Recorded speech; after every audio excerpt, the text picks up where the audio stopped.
ऐसा समझ लेना वो सतलोक में इतना सुख है, ऐसी सदाबहार स्थिति। यहाँ तो 2 वर्ष वर्षा ना हुए दरे दराए रहे, जहाँ सारे टक्कर मार मार कर मरे जनता, एक दूसरे को खा जा बुड़ के भर भर के। ऐसे बहुत बार पीछे ऐसी स्थिति आई है। ये लोक है, ये तो परमात्मा ने दया बख्शी, पुण्यात्मा को जन्म दिया ताकि ये भक्ति करके पीछा छुटवा लें। सौदी दे दी, पंप वगैरह लगा लेते हैं, समय पर वर्षा कर रहे हैं। ये वैसे नहीं हो रही है। अब जितने भी मानव शरीर प्राणी हैं ये बहुत पुण्यकर्मी प्राणी हैं, लेकिन दुर्भाग्य उनका जो ये पहचान नहीं पा रहे इस दास के द्वारा दिए गए इस ज्ञान को, और वो वंचित इस मार्ग से। तो लेकिन परमात्मा का वचन है कि कलयुग में ये ज्ञान पूरे विश्व में जाएगा और पूरा विश्व इस ज्ञान को ग्रहण करेगा। एक बार ऐसी शांति आवेगी जैसे सतयुग में होया करे, क्योंकि यहाँ की इस बीमारी का पता चलेगा ये रोग है क्या, ये माया किस लिए जोड़ रहे हैं। सारा जीवन इस कोठी बंगले बनाने में खो देते हैं, हमारी मृत्यु हो जाती है, हम गधे बने हैं और कोठी नो की नो खड़ी है। बता कोई ये जीवन था हमारा? तो इस मालिक की शरण में आपको सुख भी मिलेगा, जो इस कलयुग में जो मिलने वाला सुख है वो तो आपको देगा ही देगा। इस कलयुग में जो आपको आवश्यक वस्तु होंगी अवश्य देगा भगवान। जो आपको इस कलयुग में देख लिए टेलीफोन और ये मोबाइल और ये टेलीविज़न, इंटरनेट और ये गाड़ियाँ, इनकी आवश्यकता किस लिए? इसकी आवश्यकता अब हमें इसलिए होगी कि हम भगवान की वचन सुना करेंगे। जेब में मोबाइल डाल लिया और मंत्र चल रहे हैं, परमात्मा का सत्संग चल रहा है, जा रहे हैं, कान में लीड ला ली, दूसरे नहीं पता क्या सुन रहा है। और पहले इन्हीं का दुरुपयोग करने के लिए काल ने प्रेरणा कर दी, इसी में फिल्में भर दी हैं, बकवाद भर दी। वो हम पास आउट कर देंगे कति, केवल इसके अंदर गाने रहेंगे। और एक दिन वो दिन आएगा पूरे मीडिया के अंदर परमात्मा का ज्ञान चला करेगा, नहीं जनता स्वीकार नहीं करेगी। ये सत्कर मान लेना।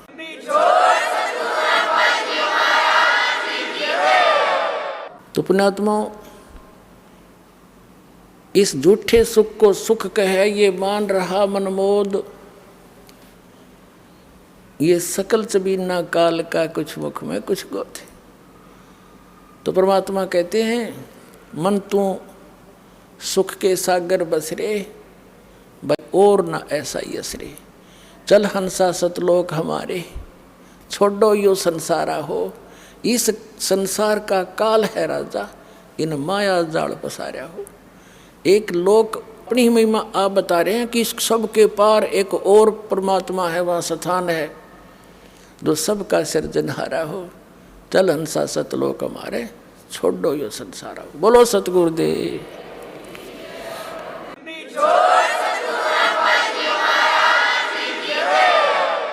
परम पिता परमात्मा पूर्ण ब्रह्म सर्व सृष्टि रचनार कबीर परमेश्वर जी की असीम कृपा से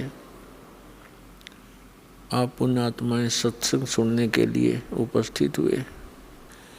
भक्ति मुक्ति के दाता सतगुरु, भटकत प्राण फिरंदा, उस साहिब के हुक्म बिना नहीं तरवर पात हिलंदा। परम पिता परमात्मा कबीर जी ये हम सभी आत्माओं के जनक हैं, और ये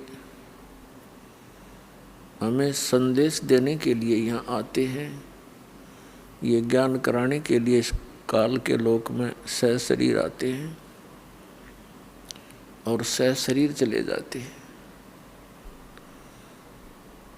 हमें याद दिलाते हैं कि आप यहाँ के निवासी नहीं हो, आप यहाँ कितनी यातनाएं सहन कर रहे हो।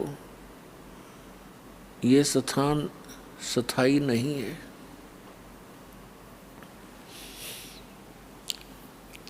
अब क्या बताते हैं? चारों युग में संत पुकारे, कूक कहा हम हेल रे। हीरे माणिक मोती बरसे, ये जग चुगता ढेल रे। क्या बताते हैं कबीर परमात्मा जी के चारों युग में मुझसे परिचित मेरे संतों ने उस यथार्थ भक्ति मार्ग का ऊंचे स्वर में आवाज लगा लगा कर ज्ञान कराना चाहा, लेकिन ये संसार उस यथार्थ ज्ञान रूपी यानी पूर्ण मोक्ष की विधि रूपी जो मोती हैं उनको ना स्वीकार करके शास्त्र विरुद्ध साधना करके मोतियों के स्थान पर कंकर इकट्ठे कर रहा है, अर्थात मोक्ष प्राप्त ना करके यहीं के काल के इस लोक में, इससे दूसरे स्वर्ग लोक में, इससे तीसरे पाताल लोक में और फिर ब्रह्म लोक में, इन्हीं में जन्म और मरण के चक्कर में गिरकर महान कष्ट उठा रहा है। चारों युग में संत पुकारे और कूक कहा हम हेल रे, हीरे माणक मोती बरसे, ये जग चुगता ढेल रे। ये संसार डड़े इकट्ठे कर रहा है। पहले तो यहाँ देखिएगा, मनुष्य जीवन का जो उद्देश्य है उसको भूलकर प्राणी यहाँ की व्यवस्था में ही सारा जीवन नष्ट कर देता। ये मानव प्रत्येक प्राणी के अंदर एक ऐसी धारणा बनी हुई है कि मैं बहुत बड़ा धनी बनूं, मेरे पास बढ़िया कोठी हो और कार हो तो और अच्छा हो जाए। और शानो शौकत बनाने के लिए यहाँ की झूठी इस महिमा के अंदर अपना सारा जीवन नष्ट करके और खाली हाथ चला जाता है। अब परमात्मा आकर याद दिलाते हैं कबीर भगवान जी, इस झूठे सुख को सुख कहे ये मान रया मन मोद, ये सकल चबीना काल का है, कुछ मुख में कुछ गोद। अब क्या बताते हैं परमात्मा कि आप जी यहाँ काल प्रेरणा से परमात्मा से किन वस्तुओं की डिमांड करने आते हो? निसंतान संतान चाहता है, निर्धन धन की आशा लेकर ही आता है,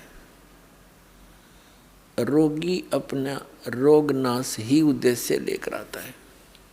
और कुछ एक प्राणी ऐसे भी हैं जो परमात्मा प्राप्ति के लिए ही आते हैं।